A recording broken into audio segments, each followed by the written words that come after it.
This presentation is about using marks on apartments to indicate the status of its occupants during times of emergencies.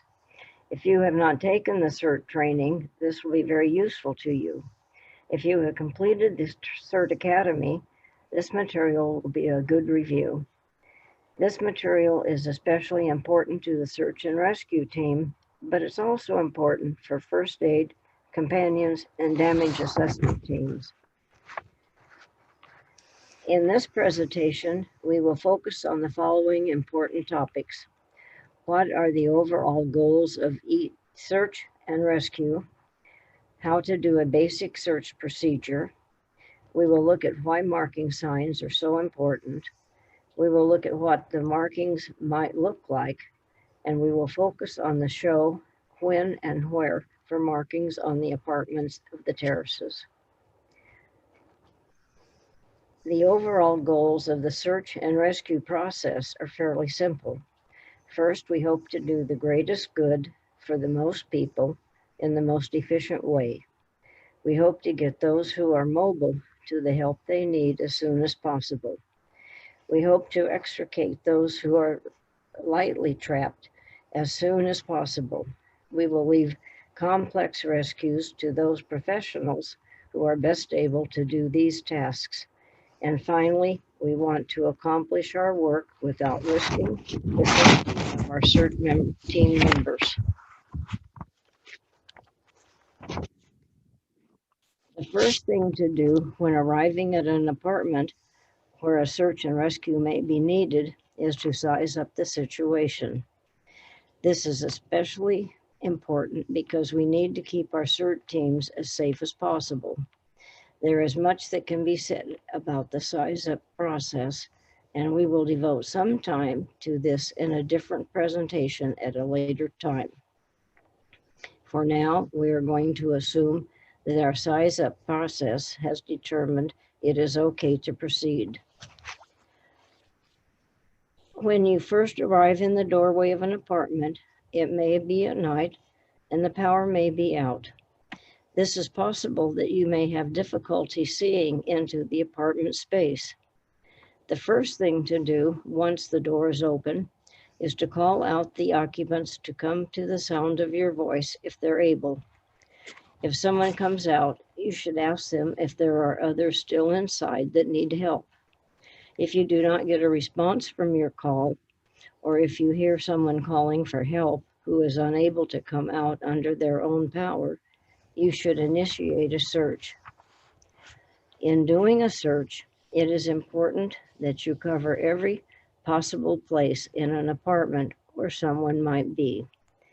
The best way to do this is to use a systematic approach that covers all places where someone might be if they're injured and or unconscious. This includes closets, cupboards, and under tables. The CERT recommendation is to follow the external walls around the perimeter of each room until you have covered the entire space. If you find victims, the appropriate action is to implement first aid and determine if the persons are in immediate danger if they are not moved. This may require the assistance of other teams. Once you have completed your search process, it is important to document what you have found so that others arriving at this apartment will not need to repeat your search process. This is done with special markings outside the entrance to the apartment.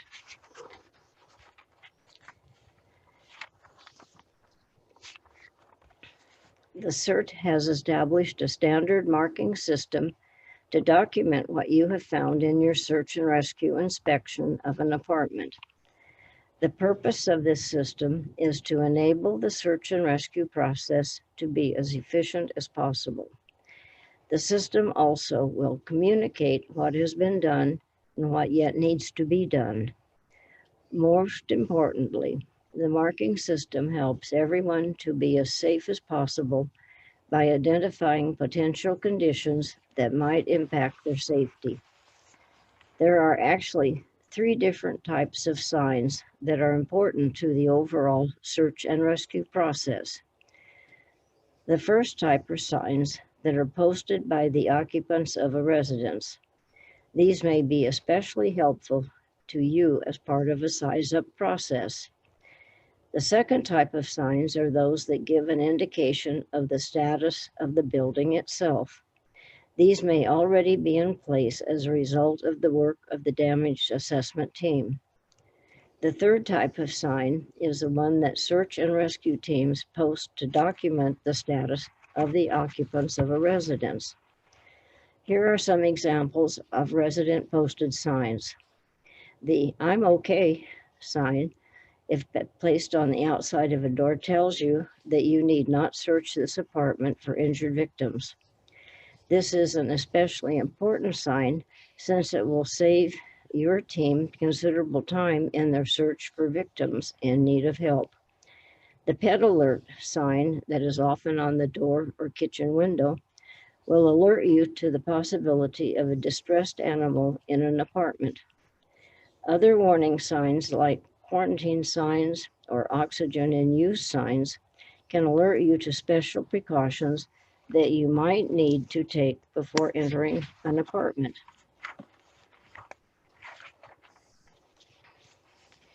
If you are on a search and rescue team, you may find that structural warning signs are already posted. If they are not, you may want to post one of these in addition to any other signs you place on an apartment. Structural warning signs are shown with a large square. The number of diagonals indicate the severity of the warning. No diagonals mean the apartment is relatively safe to enter. One diagonal means the apartment can be entered with care to avoid hazards. Two diagonals mean there is a high risk. In this situation, you should not enter. Of course, this does not preclude you from calling out from the doorway to have injured people come to the sound of your voice if they're able. It also does not preclude you from conversing with those who are trapped inside an apartment. Once you have completed a search and have located any possible victims, it is important to document what you have found. In CERT training, this process is done with spray paint in large litters so that they can be read by emergency vehicles passing by on the street. Spray paint is often used because it cannot easily be erased by wind or rain. These marked signs are placed in a location where they cannot be hidden behind an open door. Since our apartments here at the terraces cannot be seen by passing emergency vehicles, we have agreed to use markings that can be easily seen by those traversing the walkways outside the doors. We will do our markings on pieces of paper that are attached outside the entry doors of apartments. A good place for these papers is behind the apartment number and the doorbell button. It is easier to complete the marking if the sign is posted in the landscape position. These pieces of paper can be attached with the painter's tape and should provide ample space for the standard CERT markings, taking a ballpoint or a Sharpie marker. When you mark, please take time to make sure your writing is clear and easy to understand.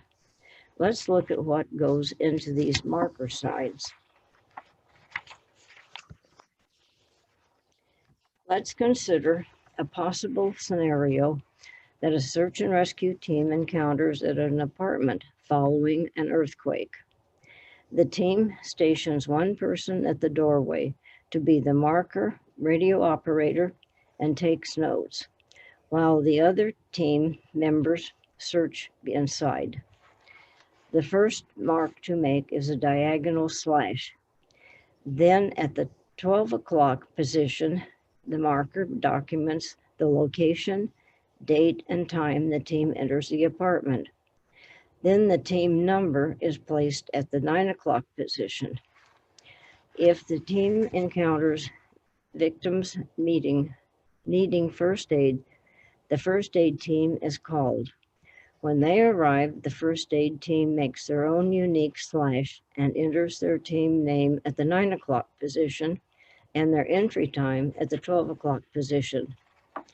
Once the search is ended and the first aid team has begun their work, the S&R team may decide to move on to the next department.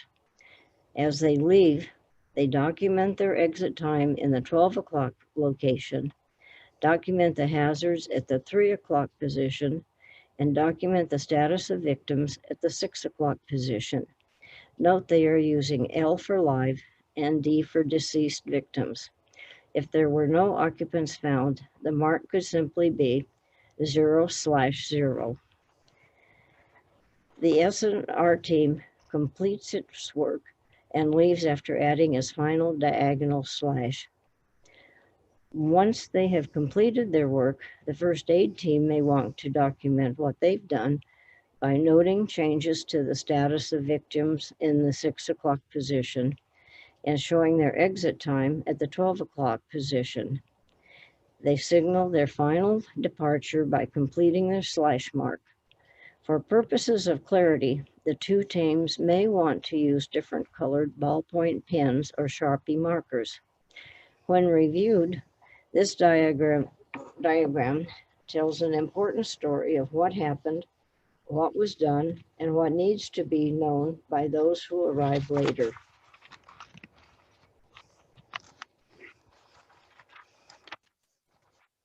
So let's review the details of how the CERT standard works.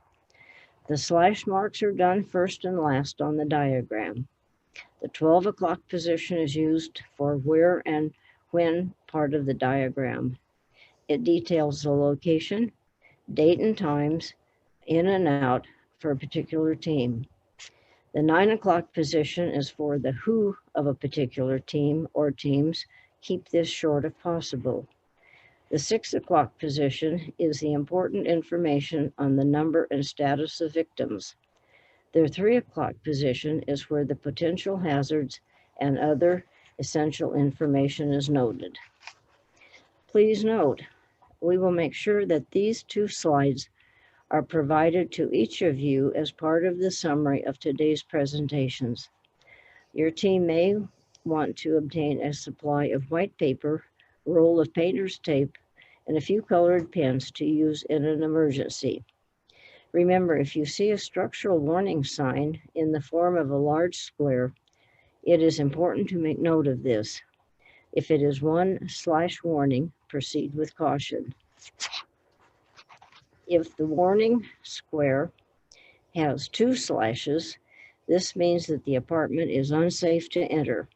This would not prevent you from calling out to those inside. If you do make voice contact with those unable to walk out, you might want to reassure them that professional help has been summoned and that help is on its way. You might even want to have a companions team duo stationed outside with the apartment to maintain voice contact with those trapped inside.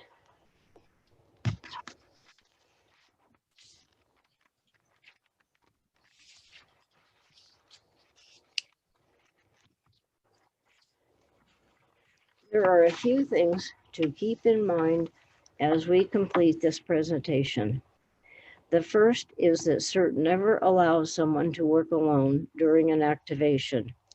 This is because if someone gets injured or trapped, there will be someone else to call for help. Keep in mind that if you encounter a sign with only 1 slash or only an odd number of slashes, this means that there is still a team inside an apartment. If they've been there too long, they may need rescuing themselves. So don't forget to provide your important final slash when you leave. Try not to become a rescue person who needs to be rescued. Remember that each different team can share the same diagram to add important information to the status of the apartment. And finally, remember that our goal is to do the greatest good for the most people in the minimum time. This is to be done safely so that our CERT teams do not become victims themselves. We have some time for questions if you need clarifications about the details in this presentation. Who wants to go first?